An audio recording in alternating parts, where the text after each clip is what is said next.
In this video, we'll be talking about advanced Amazon product research strategies, which will help you to find niches which are unsaturated and profitable. We will have two great guests, Bradley Sutton from Helium 10 and Daniel Fernandez from AMZ Clever Agency. They will both share some ideas and tips and whatever you can do. But before we continue to the content, I wanted to mention that this event or this session is part of the Seller Fest Online Virtual Summit, which is supported by two great companies. And the first one is Getida. They are in the business for many, many years, and they help with auditing and reimbursements of your Amazon FBA business. So if you think you would like an audit from them, contact them, and you'll find the link below in the description, and they might get you money back from Amazon. And it's all for free to get their service. They just take commission if they find some money Amazon owes you. And the next company which is sponsoring this event, this session, is VAA Philippines. They provide virtual assistant services to e-commerce sellers.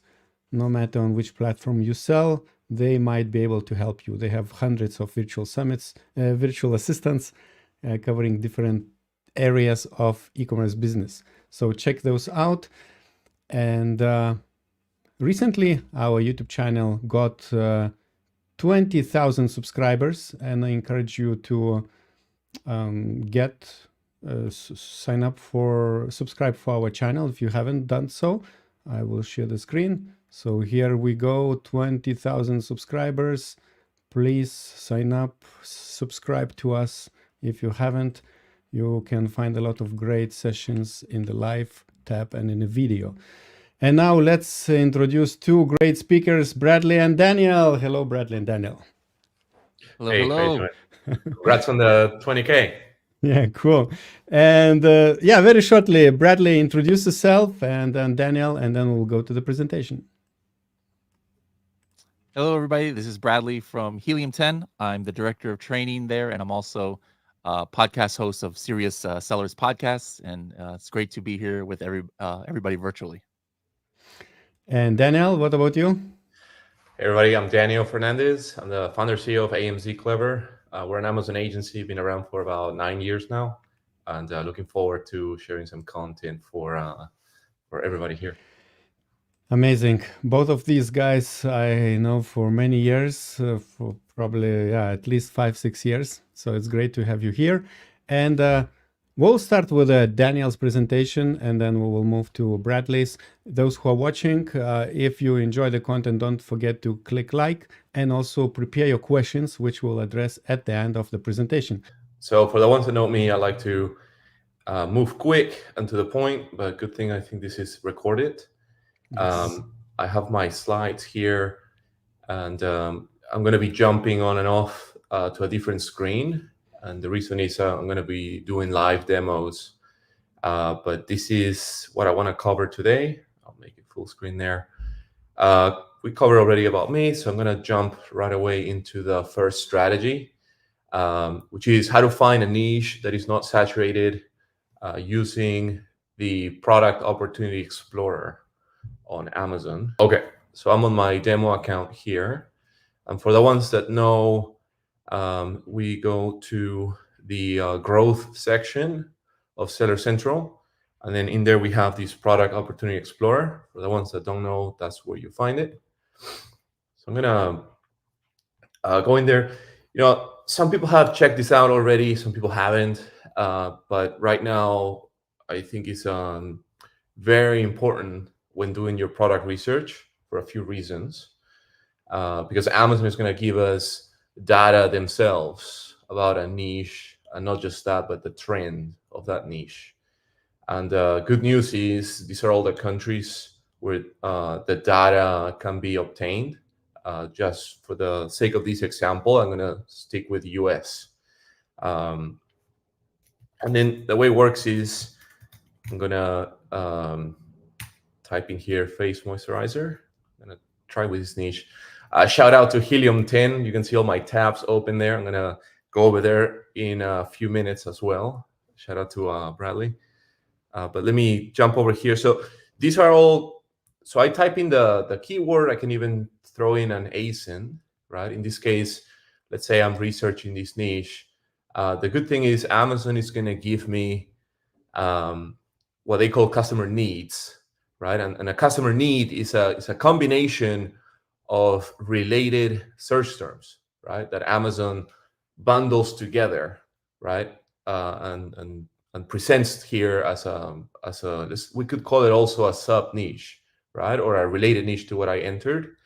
And this is a great place for ideas, right? As you can see, face moisturizer is more generic, but then I have men's face moisturizer, organic face moisturizer, travel size.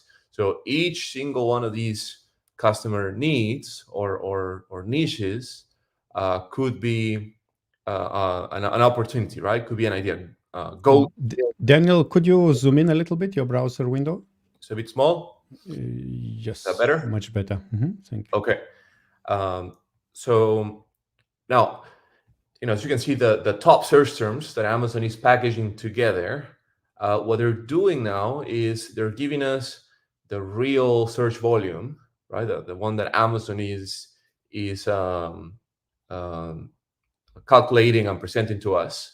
But it's for the last 360 days, right? So roughly the 1 year's worth of data of all those search terms combined. We're going to take a look at something deeper in a moment, but for now, I just wanted to share that there. And they're telling us if that the search volume of those combined search terms has been going up or down, or in what direction it is going, right? In this case, the last 180 days, in general, face moisturizer has gone down a little bit, right? In the last 90 days, this is what the search has been. So in the last 90 days, it has gone down even more, right? At a higher percentage. So those to me are some of the most useful metrics, more than the stuff that's over here, which we're going to take a look at in a moment as well. But from looking at this, just roughly speaking, we can see here most of these niches have in the last 90 days have gone down, right? And that could be because of the summer months, or it could be other reasons, economy or seasonality, etc. But here, for example, I'm finding a niche that in the last 180 days and also in the last 90 days has experienced an increase in search volume, right? So that's where it starts to it becomes worth taking a look at it, right? Sometimes it's going to be, it could be a brand name, right? And all that growth is from a brand name. But if we find something that is generic, where we can source products around, then that's something that we want to see. Another thing that I've been noticing is Spanish, right? Here, Spanish search terms. Recently, they have been going up in traffic, right? So another thing to keep in mind. Now, I'm going to stick to the first one that I found here, face moisturizer. And the specific place I want to go to is this one that says trends. Because here, I'm going to get a chart. And just to recap, the data that we're going to see is going to be a combination of all so Amazon deemed 18 search terms as part of that, what they call a customer need, what I'm calling a niche, right? So all of these search terms combined, and also they are here categorizing 15 products, which I think the criteria they follow for which products make this list is all the products that combine represent, I think, 80% or 90% of all clicks in a niche or customer need like this. But anyway, let me go to trends, and there's a few things. So I'm going to have to zoom out a little bit here to see the chart, right? And the first trend here is search volume. And I have roughly last 1 year worth of data, right? And I think all these data points are weekly, right? So I want to get an idea of how the search volume for this niche has done in the last 12 months, roughly, right? So we can see that this time last year, the search volume was right around 300,000, right? This baseline makes it very easy to scroll on this chart. And then here in the last few weeks, that has been actually higher, right? Has been maybe 15, 20% higher on average, right? It has had some bad weeks here, which could be a holiday or could be something like that. But I like to see this stability, and then we see this big spike, which probably, I think this is the week of Prime Day, right? Which is it was huge. Now we don't have yet the data for after Prime Day. I think that this data is delayed a couple of weeks, or maybe a little bit more. So sometimes worth waiting if we want to see the most recent. But to me, I like to see a niche that is either growing in terms of search volume or that is stable, right? There's not so many ups and downs, or at least will help me to understand seasonality, right? If I see a product that really crashes during the summer versus others that don't. So that's the first thing I like to see. Second thing I like to see is here the average price. And this is going to be the average price of all those 15 products that Amazon deemed as the top products in this niche, right? Some other niches or customer needs are going to have more or less products than 15, right? Depending on the pool of products that represent the majority of the clicks. So here we can see that the price on average in the last 12 months has been going down, right? Usually that is a bad sign, right? Something I don't like to see. But then recently it had a bump over here, right? So this is, if I was looking into this niche, this is something that I would keep an eye on. But ideally, you want to see price stability, or at least if prices are going up, that means that sellers are able to increase their prices without losing the rankings or the revenue. So I'm going to talk about a couple more metrics here. This one, search conversion rate.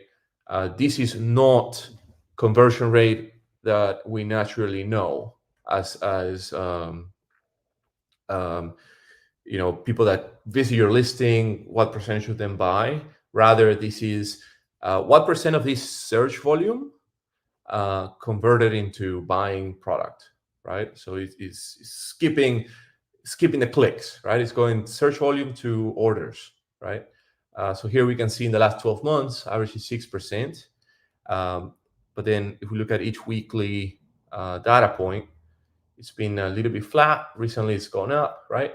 And then interesting to see that in Prime Day, even though the traffic went up a lot, right? The search conversion rate went down a little bit. Last part of this strategy that I want to look at is both selling partners. So this is basically how many sellers are represented in these 15 products. Okay, now we want to be careful. So you see 71 here and only 15 products. So what does that mean? What that means is a lot of these products have multiple buy box sellers, right? And those are going to be also represented here. But in general, I like to see, if you find a niche where sellers are running away from, right? If this chart is declining, that's a bad thing, right? In some rare situations, it could be a good thing. It could be that entrepreneurs just run out of capital or something like that, where you have it, right?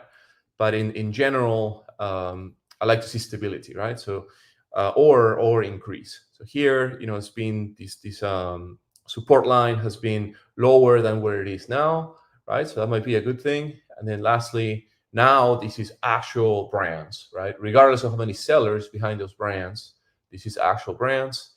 So from the last, the beginning of this 12-month period, there were a few more there. a big decline here, right before the holiday season. So this is a little bit, for me, it's a little bit worrisome. I would have to look a little bit deeper into that. Maybe they didn't get their stock on time, but since then it's increased. A little bit of decline here. So this niche specifically has some goods and bads. I in general don't like to see whole brands pulling out of Amazon, right? Or making that the list of the top products. I like to see these either flat or either growing. So there you have it. So that's the first one. I'm actually going to, jump to number 2. And this is we call it the keyword scorecard, right? And to run this on competitors before entering a niche. So I'm actually going to go here to products, and then I'm going to grab one of these main products. I don't want to necessarily go for the number 1. Let's go for this that is a little bit cheaper. I'm going to take their ASIN, and just so we see what that is, what product I'm talking about. All right, so this is a hydrating serum for the face. So I'm going to go to Cerebro, and let's Cerebro this ASIN. But I'm going to do not just one. I have a few tabs of Cerebro, and I'm going to search this all at once. All right, so here, run new search.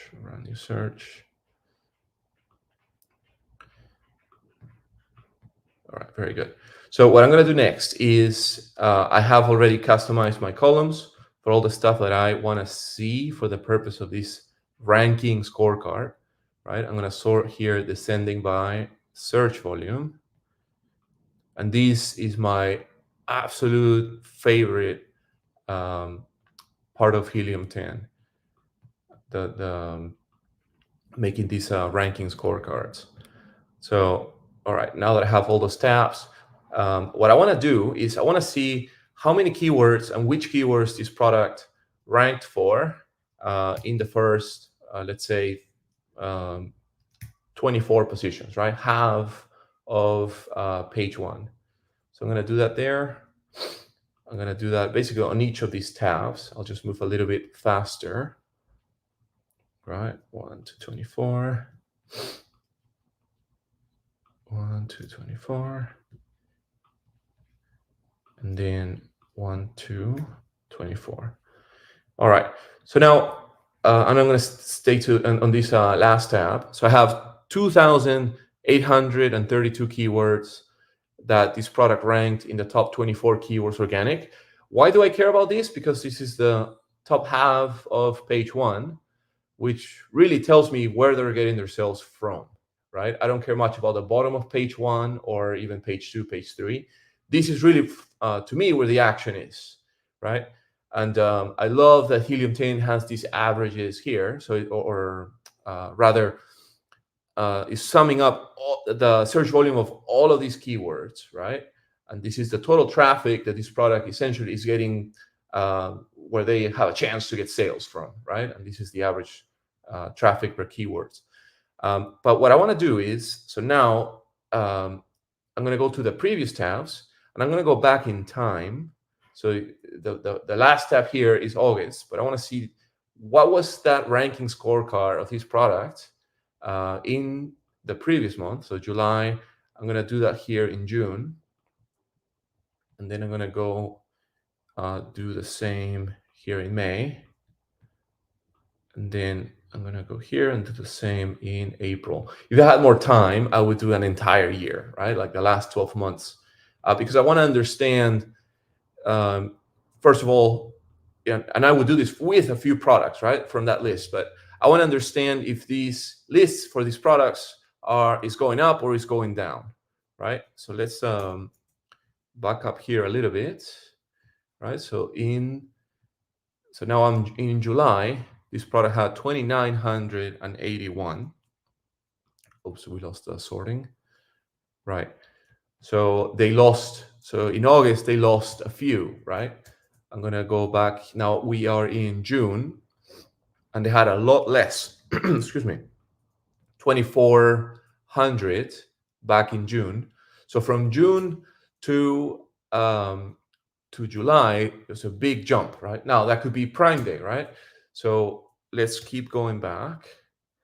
Now I am in May, 2,269, right? And then I'm going to go into April. Oops, there we go. Right there. So 2,400. So a little bit flat, right?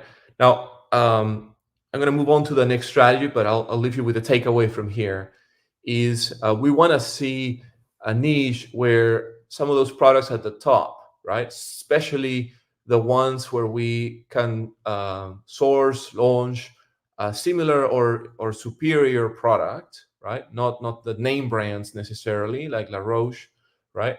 We want to see products like that the ranking scorecard is going up in the keywords where they rank in the first 24 positions, or you could cut that up and down, right? If you want to be more strict or not.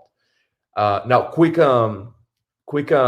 feature request for Bradley, since I have you here, is I wish these here updated when using the time period section. As you can see, it doesn't. But if I were to download this data, the search volume would be different, right? Here is this data here is staying to what it is for the current period. But anyway, that is the second one. Last one is scrutinizing the niche that you're looking at based on main images, right? In other words, deciding if you're gonna go in or not, for a niche based on the main images that we're seeing, right? And this is a different strategy that we call main image selling, right? So what we think is if we see a lot of products, a lot of brands that purposely or by accident are following what we call main image selling, we decide to go in or not, right? Or we recommend the brand that we're working with to go in or not, right? So what does that mean, right? So what that really means is this is the new shopping aisle, right? This is what I'm scrolling down the page here is equivalent to walking down the shopping aisle with your cart, right? At a grocery store. And then when you're at the store, something catches your attention, you click on it, right? That would, you approach it, you grab it with your hand, right? And you look at it, you inspect it, you read the packaging. To me, that's the same as clicking on the listing, right? Entering the listing. And then adding to cart is the same on either scenario, right? The problem is a lot of these brands, a couple problems actually. Number one is Amazon is so competitive in 2024 where you cannot afford to wait for people to enter your listing to start selling the benefits of your product, right? And number two is a lot of the packaging, or a lot of mostly the packaging of products are designed for retail in mind, not for e-commerce in mind, right? So I want to solve those two issues with our main image selling strategy. So what do I mean with bad retail packaging? This one right here, right? It's got information on the photo, on the label, but that information is too small. I can't really see what this is, right? And shoppers make decisions on what they're going to click in a split of a second, right? So this is a wasted opportunity, which if I'm sourcing for a niche like this, or if I'm researching a niche like this, I want to see that all day long, right? I want to see that my competition is staying behind. Now, let's see if there is a good example of what we would consider main image selling. And I'm going to stay away from ads just because I want to see somebody that is organically ranked. Okay, so I would say CeraVe, this brand here, is better than most. I think it could be done a lot better, right? But at least I can see that this is a moisturizing cream, right? And at least I can see the brand name and a little bit of social proof, right? And then the other thing is their image is big, right? If I superpose this to another product, like I'm doing here, the perceived value, right? And this is stuff that people think maybe not in their conscious mind, but in their subconscious mind, is, oh, wow, I'm getting a lot more product for my money, right? When they look at a jar that is bigger than the rest. And that's just playing with the dimensions of the main image, right? So I like that. But let's move on to, okay, so I'm gonna just move on to some examples that I had prepared. So here, super competitive niche, plant protein bars. And I want to talk specifically about this brand, Orgain, shout out to them, because their main image selling to me is very good, right? So I don't have to enter their listing to know what I'm getting, right? I know this is a plant-based protein. I know it's 12-pack. I know the brand name, right? If I came from a branded ad, it's easy to find, right? I know it's organic. I know it's 10 grams of plant protein. I know it's gluten-free. I know it's 5 grams of prebiotic fiber. I know it's bars. I know the texture and the flavor, right? So in my mind, in a split of a second, I'm getting all that information. I don't have to fight with the listing, right? Shoppers don't want to do work, right? Now, on the other side, one that brand that I think is not doing a good job is this one right here, right? I don't know. I only know the brand name. I don't know anything else. It's hard to read. That text is too small down there, right? So that's another example of what to do, what not to do, and how to source a niche based on what your competitors will be doing. Okay, just because of time, I'm gonna skip the info on this one. I just want to share the number one seller, Colgate, because for those that are thinking, oh, is Amazon okay with that or not, right? Especially if you have to Photoshop your packaging a little bit. Here is the number one Colgate selling toothpaste, right? And this is a listing by Amazon, right? And then let me tell you, when you buy this, you don't get this brown box. You get the product shrink wrapped, right? This brown box doesn't exist, and if it did, it wouldn't have this printed on, right? It would just be a plain brown box. And just like that, there's tons of examples of listings sold by Amazon, but they knew that to sell well, they had to make sure that people don't read the text much, right? They needed to show that in an image that this is a pack of 6 for $11, right? Last example is vitamin C, E serum, super competitive niche, and I love what this brand is doing, right? So they figured out that most products in this niche sell 1 ounce, right? And you cannot even see it, right? But they decided to sell a 2-ounce product, and they photoshopped or did a digital rendering of a tag that says 2 ounces there. When you buy this, you don't get that, right? But they knew that they had to show people a reason to click on them versus the competition. So to me, this is main image selling 101. They're also showing this is made in the USA, right? Most of these products are, but they sneak that into their packaging, right? They're putting here large 2 ounce and a little bit of the orange here to symbolize vitamin C to stand out as well. And I can read what it is. And even from a mobile device view, you want to make sure that you can see the content of that main image, right? And most brands will fail at doing this correctly. So here, at least I can see this is a 2 ounce. And this is a brand that's up and coming, taking a lot of territory. So that is my time. We'll do Q&A after, of course. But Augustas, back to you. Hope this was helpful. Yeah, cool. Thank you very much. And we will, everyone who is listening, please prepare your questions. If you're watching the replay, keep those questions coming into the comments section, and we'll ask Daniel to reply later. And now let's bring on the stage Bradley, and afterwards we'll go with a Q&A session from the audience. So, hello, Bradley. Thank you, Daniel. Hello. And I think we see your screen. Okay.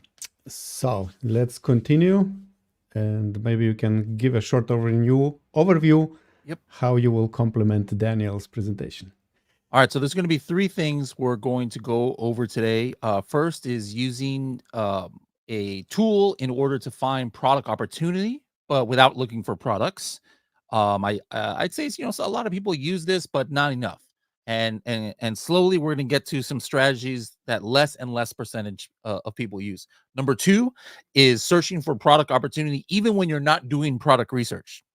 Maybe you're doing keyword research, and there's a certain metric that maybe only 5%, I would say, of people are using, and how it could end up being a way to find opportunity. And then number three is something that maybe only less than 1% of people are using out there, even though everybody has access to it. And it's important for the launch process. And I've been doing this about 4 or 5 times. I've launched about 5 products in the last 7 or 8 weeks and been using it. And I'm going to show some examples. All right. So let's get into the first product research technique, which is looking for opportunity by looking at keywords. Now, I know there's like a maybe 60-second delay here, a 30-second delay. So I'm just going to skip ahead really quick. And I want people, if anybody can see this, give me a couple categories here. And I'll check the chat back in about 1 minute. A couple of Amazon categories to search in. But anyways, I'm here in the black box keywords tab. I know there's people watching from all over the world. I could do this in different marketplaces, be it, Germany, Spain, Brazil, UAE, Netherlands, etc. But I'm just, for simplicity's sake, I'm just going to keep it here in Amazon USA. And so I want a keyword. I'm just going to give an example. Let's just say that search between 2,000 and 6,000 times, not 60,000, 6,000. And I'm going to put an average price, average retail price. And I see the comments are coming in for the category. Perfect. So we are right on time here. I'm going to be able to have some ideas here. Let's go. Pet category and kitchen are the most. Pet are the winners. All right. You know what? Yeah. Let's go ahead and kitchen do that. And pet. Yeah. If that's the winners, let's go pet supplies and let's go kitchen and dining. All right. Perfect. All right. Thank you, audience, for putting that in. I like to do average price. I don't want to have a bunch of $5 products at the same time. I don't want refrigerators or something to come up, that's $400. That's not the average person is able to sell that. So let's just say, hey, for the products on page 1 that come out in whatever search results we're going to have, let's hope that there's it's an average of $20 and $40. There's no by the way, guys, there's no magic number here for anything I'm doing. That's the beauty of this. You put what works for you. You know what? If you had $100,000 to invest, you know what I would do? I'd probably put minimum, $300 here, because now I know that there's not going to be that much competition, because not many people have as much money as me. And when I say me, I mean you, because I do not have $100,000 to invest in a product. Now, until now, maybe I think a lot of people who have used black box keywords have used that. Maybe 50% of you. But now, like I said, we're slowly getting into things that less and less people use. Instead of using the review count up here and some of these other ones, I'm going to go down here to what I call these advanced metrics. All right. And these are laser focused in the top 10 results of whatever keyword that I am looking for. Okay. So for example, competitor revenue, if I say more than 5,000 and minimum 6, what this means is I'm telling Helium 10, hey, show me a keyword where in the results on page 1, the very top 10 organic results that are showing up the last time Helium 10 checked, at least 6 out of 10 have $5,000 of revenue per month. Okay. The next thing is competitor reviews. All right. I'm going to say less than 150. Let's just say, I don't know. I might be going too much here, but I have no idea what's going to come up. We'll give it a try. I can always adjust this later. I'm going to say, hey, out of the top 10 products, again, same top 10, I would like to see at least 7 out of them have less than 150 reviews, because then I really know, hey, here's a niche where there's a lot of sales. Okay, a lot of people are making money. It's not just some random search results here, but most of those top 10 have less than 150 reviews, meaning it's not going to be so difficult for a new product to compete. I hope that makes sense to people. So this is kind of rare. Like how long would it take you to find a keyword that's searched for thousands of times a month, but has these kind of numbers? And who knows, maybe I did it a little bit too narrow, and we might have to widen it out? We'll find out in a couple of seconds. All right. So let me see. Is there anything else? Let's just keep it there. Oh, by the way, I always do at least 2. I could go 3 words here. And the reason is there's a lot of one word in English, a lot of one word keywords that have search volume, but don't have what I call buyer intent. All right. Bathroom, kitchen, decor, like those probably have a lot of searches, but people who use those kind of keywords, they're not trying to buy something. All right. They're probably just browsing. Right. So I don't want to, I don't want to see it. Now, if I was searching Amazon Germany, it's different. A lot of German words are like 75 million letters long for one word, and it does have buyer intent. All right. So again, it's different for the marketplaces. So let's go ahead and see if it comes up 0 or something. I might have to change. Oh, wow. There's actually some that came up. Look at this. All right. So table numbers for wedding reception. I've seen that before, so I know exactly what that is. I'm going to show it to you guys though, just to open it in Amazon. Hold on. We'll open that in a new window. Here's one I have never seen. Cinnamon roll water bottle. I hope that's not a brand. I have never heard of that. We're gonna open that up in another tab. Let's see. Meat press mold for deli meats. I have never seen that keyword before. Let's just take a look at how that one looks. All right. Anything else here that looks, oh, I know exactly what that is. Silicone bento box. That's probably trending right now because of back to school. There's a brand name. I wouldn't want to do a brand name per se. Here's a Spanish keyword that's really good. That sometimes Spanish keywords will come up. This is like a souvenir kind of like thing for weddings. Chicken poop scooper. This actually would be good. I do have a brand called Gee's Chicken Coop. Can you imagine the nice title? Gee's Chicken Coop Chicken Poop Scooper. I just came up with an amazing title, right? And you know what? Because of that, I'm going to view that product. All right. So let's go ahead and take a look at the results here. Let's see. Table numbers for wedding reception. My screen is so slow. There we go. All right. Take a look at some of the top parts of the search results here. Where's the top? Here we go. All right. Top 10. These are the sponsored ads. Look at some of these products. Look at number 1. All right. This is number 1. This is not even a compliant image. As you can see, page 1, position 1, only 70 reviews here, and not even a compliant image. By the way, guys, little quick pro tip.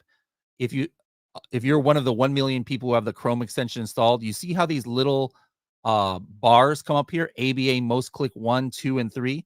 That's going to show up on almost any search result page that has good search, that has decent search volume. It gives you an idea of, hey, who is the most clicked. This is directly from brand analytics. So if you don't see it, it means you probably don't have your Amazon account connected to Helium 10, or you don't have brand registry, because the only way we can show this to you is if there is a brand registry. But anyways, take a look at these products here. Here's another one right there in the top 3, top 4, only 45 reviews. Here's another one under 150 reviews right here in the top. How long would it take to find a keyword like this? All right, let's look at the cinnamon. Okay, that's what I thought could be. Cinnamon is a character in Hello Kitty, I guess. I'm assuming it looks like it. So I would skip this. I was about to say a cinnamon roll. I was like, does that mean that it's shaped like a cinnamon roll? That's what I wanted to check.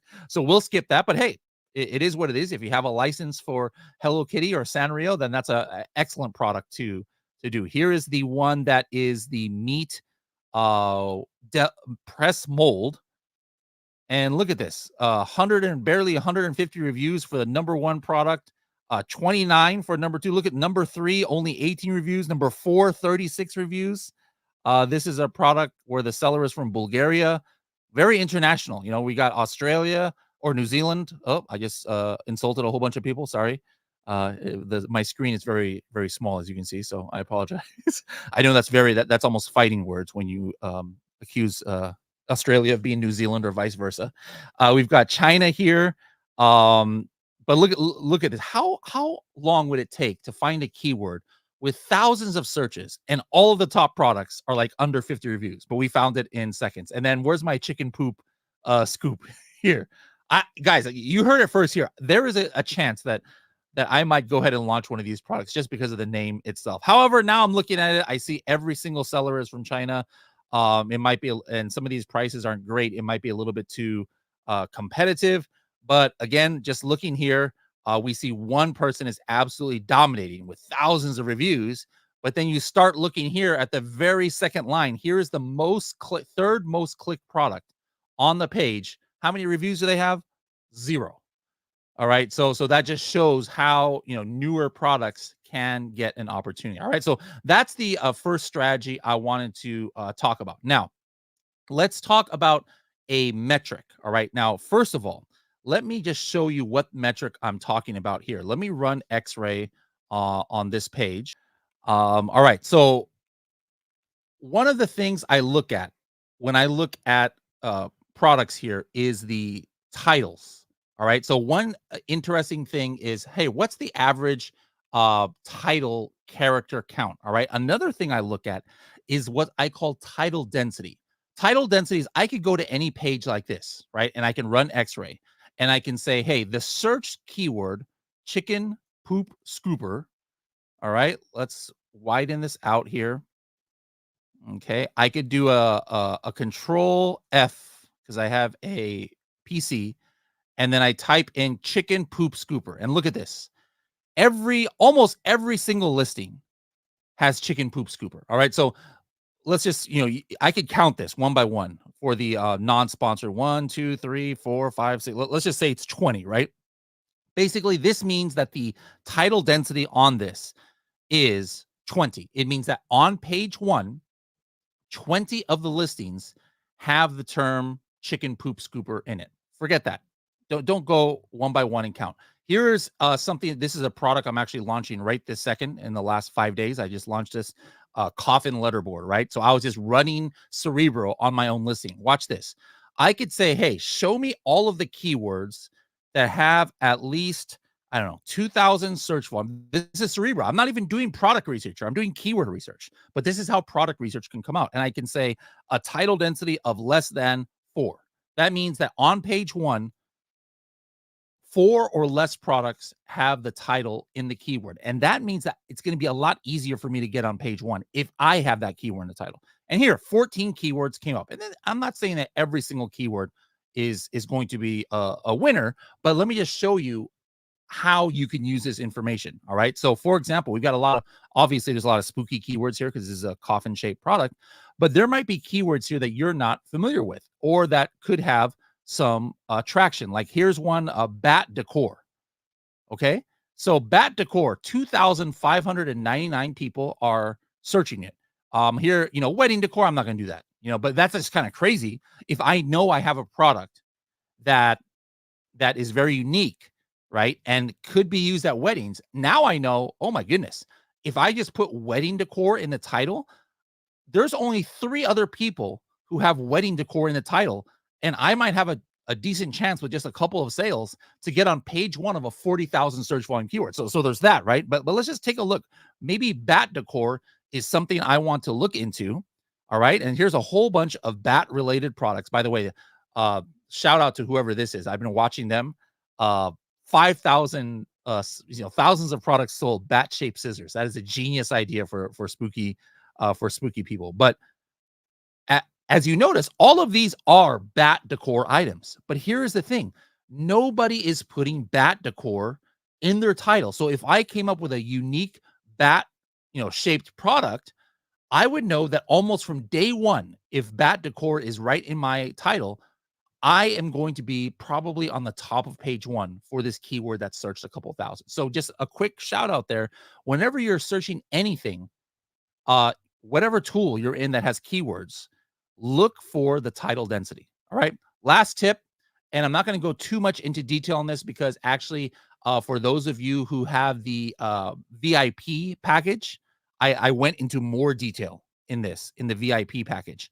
And it's about something to do when you launch. All right. So when you launch, always run your product from the instant in in Cerebro and look at the Amazon recommended rank. All right, Amazon recommended rank. And I like to do this on a listing that's a throwaway. And I'm going to show you exactly why. Look at this. I launched this egg holder product, and I am looking at the history of my Cerebro search. This was on June 15th. And there's only 2 keywords that came up: kitchen decor and kitchen rack. And this is an egg holder. Okay. This is what is the danger. Sometimes, even if you edit your listing perfectly, for whatever reason, Amazon gets confused about what your product is. What's the result of this? You don't get impressions in PPC. Let me show you my atomic for June 15th. Look at this. Now these are paused because this is my launch campaign. But look, I got no impressions for my main keywords.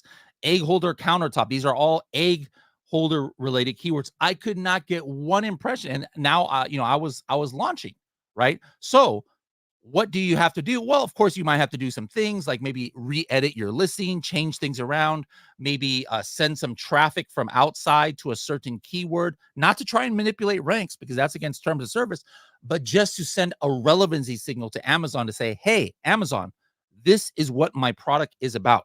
All right. And so I had to do that here. Now, that's why I would have much rather done this on a throwaway listing so that when I launch my regular listing, I know exactly what needs to be done. Now, let me show you. After I sent that traffic and I quote unquote fixed the relevancy issue, 2 days later, I ran the same product into Cerebro and this Amazon recommended rank. By the way, guys, this has nothing to do with Helium 10. This Amazon recommended rank is coming directly from Amazon. That's why it says Amazon recommended.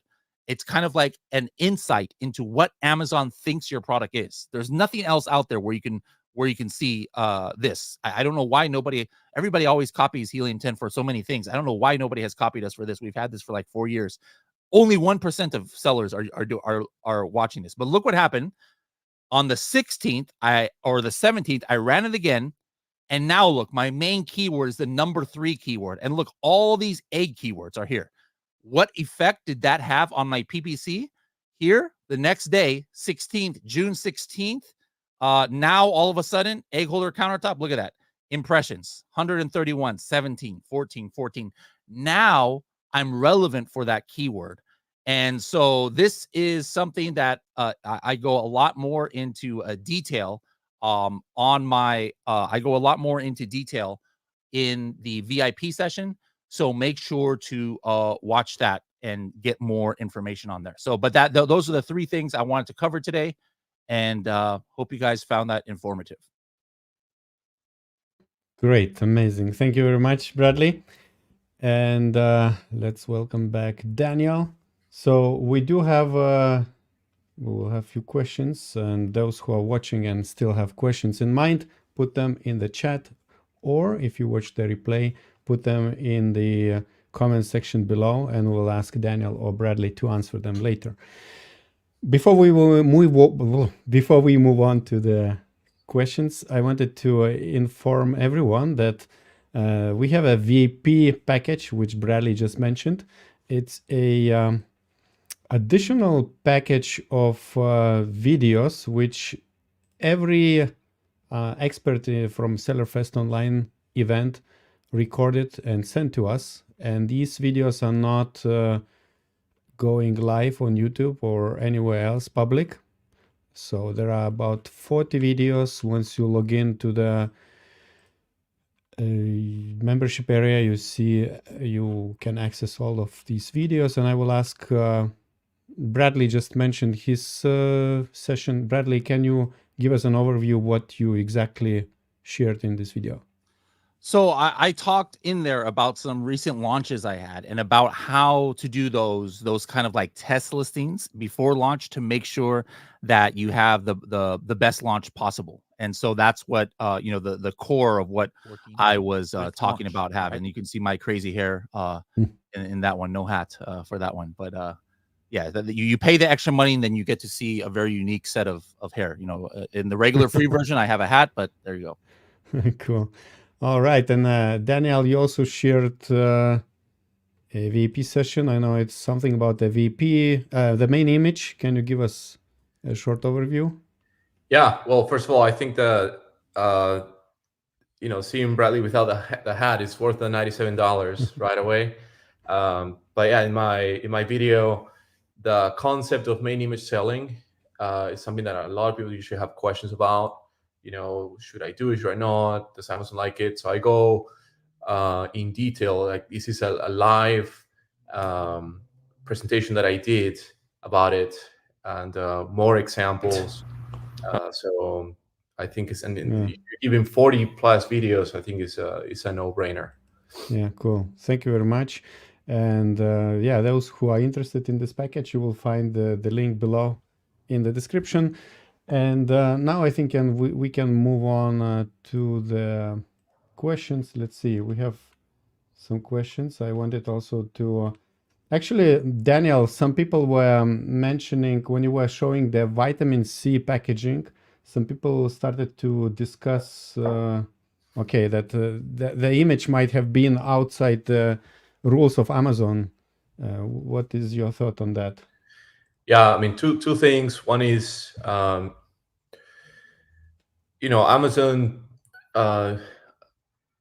in their terms of service, right? They say a few things, but in reality, there is unlimited examples of products sold by Amazon that don't follow their what they say. So my mindset is I'm gonna do what makes the most money, and we've done this across dozens of brands. And the worst thing that we have seen is Amazon taking an image down, asking for it to be changed to something else, right? Yeah.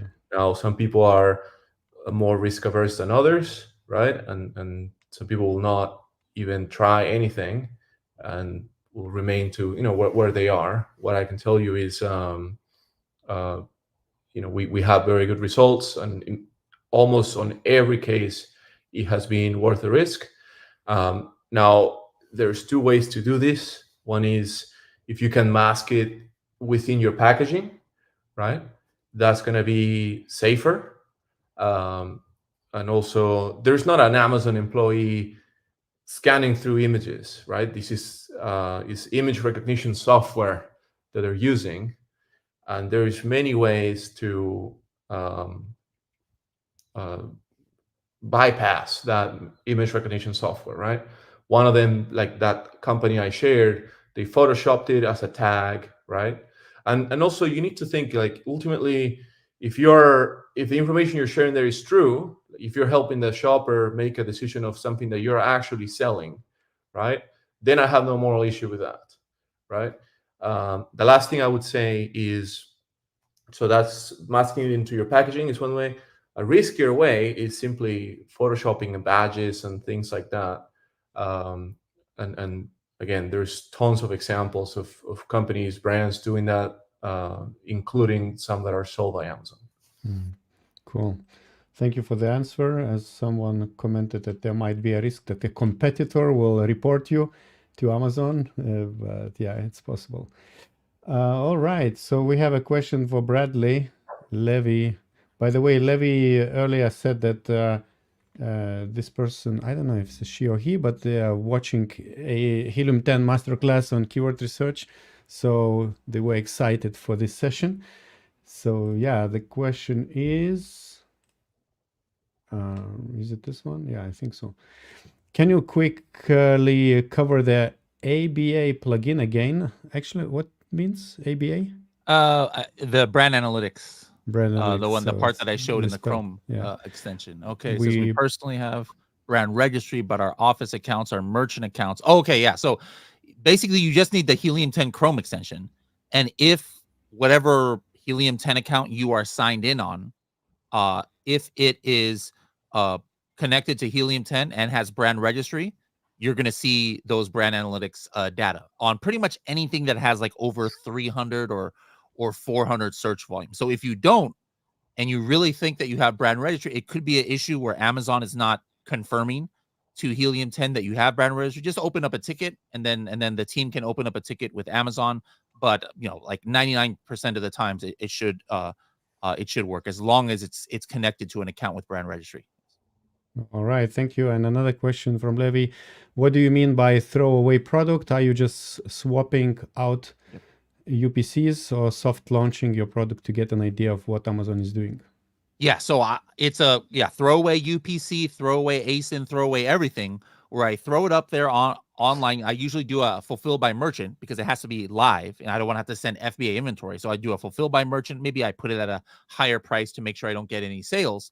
But the whole point is to run it through the algorithm, um, and have a live product where Amazon is returning it, and then it once I get in a place where I know, hey, this is how I want to do it. Now I just copy that entire listing into a brand new ASIN. I have to do a new UPC and everything. But to me, it's worth it than wasting days of my launch trying to figure out why I'm not relevant to Amazon.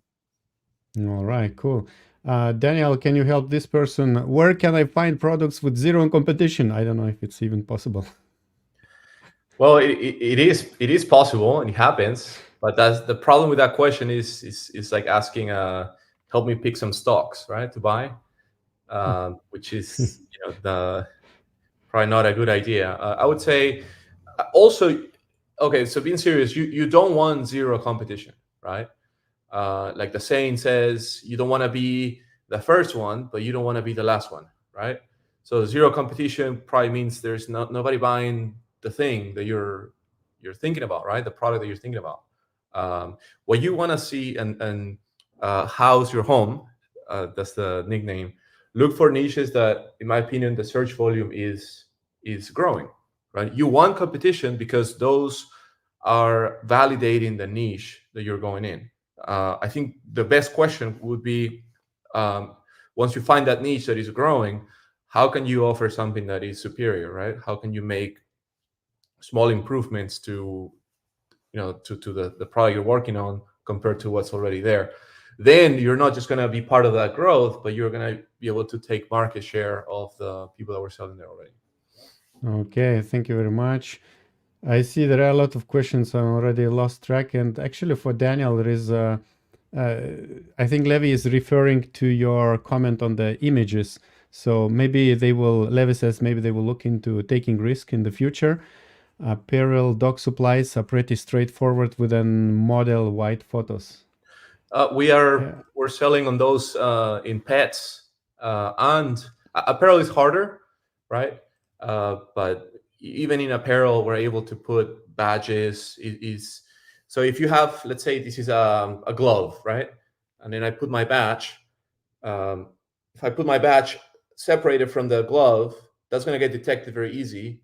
What you want to do is you want to superimpose it, right? So that the shopper knows, a human can tell that's not part of the product, right? But then the image recognition software is not going to pick it up, or it's going to be harder. Another thing is if this is the text, instead of putting flat text, you want to angle it a little bit, right? Or even 3D the text a little bit, right? That's stuff too that is harder for the image recognition software to detect. But those categories we definitely have. I would say apparel is probably one of the hardest. Oh, cool. And do you offer yourself as an agency a discovery research as a service? So we do, but look, Sam, you're live on this webinar, so I really wanna commend that. Reach out to me. I'll do like a 20-minute free call with you, answer any questions, share my perspective on whatever you want. Just shoot me an email. I don't know if you let us share our info, or that's somewhere else. Otherwise, I think the best if they go to amzclever.com and probably contact through this form or the email, and they mention this webinar. Cool. So you know. There you go, Sam. And we have comments about Bradley's here. It looks like I have to find them. Bradley, what do you think of going into Afro hair market? I see you have kind of Afro hair. Yes, that has been my goal. But hey, I realize at my age I need to be proud of having this kind of hair. So I don't always wear the hat as much as I used to anymore. And also Levi says that thanks for your advices. The team will look into the strategy. We have members for PPC and content, so we are well prepared before launch, but getting it moving is sometimes an issue. Cool. All right, I think we have more. Okay, for Daniel. is there an ideal search conversation rate in the Product Opportunity Explorer? Okay, Nari Lobby, good question. So what I would say is and you know, every marketer right answer is it depends, right? So don't focus so much on the search conversion rate, but focus on the trend of that search conversion rate, right? You want to see again a trend, a search conversion rate trend that is either going up or at least stable, right? I wouldn't go to one that is declining. And now, why do I say it depends? Because look, some niches that sell products that average the price, the average price is $100, are going to have a lower regular conversion rate and also a lower search conversion rate as a niche that has products that are $10, $20, right? That's why the number can be the number itself can be deceiving, right? Focus on the trajectory. You know, we're in a niche where we're selling high-end speakers, right? And in that niche, 1% conversion rate is incredible, right? Whereas, you know, if we were in, let's say, another brand, we're in supplements, 1% conversion rate in a supplements niche, you know, $20, $30 price points would be awful, right? So that's what I'm saying. Focus more on the trend, the direction of that metric. All right, and we have a question from Domantas. He says it was not clear to me when would Amazon get confused about traffic, and how do you solve this situation? Make sure it does not happen. Well, what they're getting confused about is not the traffic; it's the listing itself. You know, so a lot of times from day one, I mean, most of the time, I don't want to scare people and say, oh, 95% of the time Amazon is going to mess up your product. No, not probably 90, 80, 90%. You're not going to have many issues, but you saw the one I had there. So what happens sometimes is, for whatever reason, Amazon is confused about what a product is based on the listing, based on whatever, you know, whatever AI it's using to understand the listing. And so the way, you know, there's many different ways to quote unquote solve it. Sometimes it's just a matter of maybe you didn't have enough keywords in phrase form that are relevant to what you're trying to be relevant for. Or it could be a category thing. You know, one of the examples I use for this is the perfect example is I was selling a test product last year, some socks, and the socks had a message on it where it's, hey, if you can read this, bring me coffee. So all of my main keywords actually were related to coffee, like gifts for coffee lovers, coffee socks, this and that. But because you know, this is a piece of clothing in the clothing category, Amazon would not show me for any PPC, and you could tell about the relevancy score there that it had no idea that my product had was relevant for coffee, even though I had coffee, the word coffee, like maybe 15 times in the listing, because naturally that's how many times it would appear because I'm talking about coffee in there. So in that case, it wasn't the listing optimization, it was actually sending traffic. And so I talk in the VIP session a little bit about how you can send some traffic. You know, you can do it from like Google. You could do it with a targeted search, kind of like the old URLs that people used to use for rank that you're not supposed to use for rank anymore. And again, this has nothing to do with rank. But if you send just like maybe one or two people to purchase from a certain keyword, now all of a sudden it sends the relevancy signal to Amazon. You're not going to rank for it because again, that would be against terms of service. But at least now Amazon knows, oh, okay, this product does have to do with coffee. And then now it's going to start showing you for impressions in PPC for coffee related keywords. Great, thank you. And Daniel, you have another question from Arun. The main image niche research idea was good. Would you do it on bestseller pages to narrow down the niche? Yes, yeah, I would do that too as part of the process. However, my preferred is so for everybody listening to this, the bestsellers page is the 100 or 200 bestsellers by BSR, right? In a category. I like to look at that, but I prefer to look at the top products in a search result page for one of the top keywords or main keywords of a niche. Reason for that is oftentimes the bestsellers in the bestsellers page, especially the ones that are name brands, right, are there just because of the they're a famous brand and they get sales from those, when you launch a private label product, you're not going to be able to take advantage of that. You're going to actually go for generic keywords, right? So that's why better to look at the search results page for a given keyword. Great. Thank you very much, Daniel. I think we're ready to have rest after this great conversation. And people are saying thanks. And yeah, I think as always, you both give great content and great strategies for Amazon sellers to implement.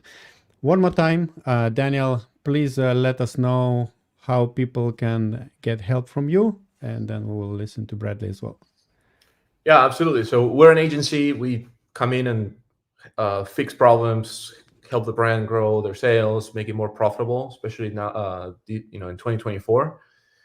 So reach out to me. My email is on the chat, or Daniel@AMZClever if you have any questions about that. Or if you have any questions about what I presented today, very happy to answer them as well. Just shoot me an email. Yeah, and Bradley? Yes, so you guys can reach out to anybody at Helium 10. Just go to helium10.com if you're not a Helium 10 member, and follow me with the Serious Sellers podcast, either on Apple or Spotify, or even Instagram. That's my handle there, Serious Sellers Podcast. Always give free content and free strategies on there as well. Yeah, cool. Thank you very much. And if you enjoyed this content, don't forget to hit like and subscribe to our channel. Also, I see Levi says, thanks for the insights, fellas. And all the links you will find also below in the description. Also, coupon codes for Helium 10. And if you want to invest in the VAP package of SellerFest online, you will also find the link below in the description. And thank you very much, Bradley and Daniel. Bye-bye. Bye for now. Bye. And now I would like to invite you to watch two videos, one with Daniel, one with Bradley. Daniel is talking about strategy which will help you to increase your conversion rate. And Bradley will help you to understand what is a honeymoon period. All of this is on our channel. Enjoy.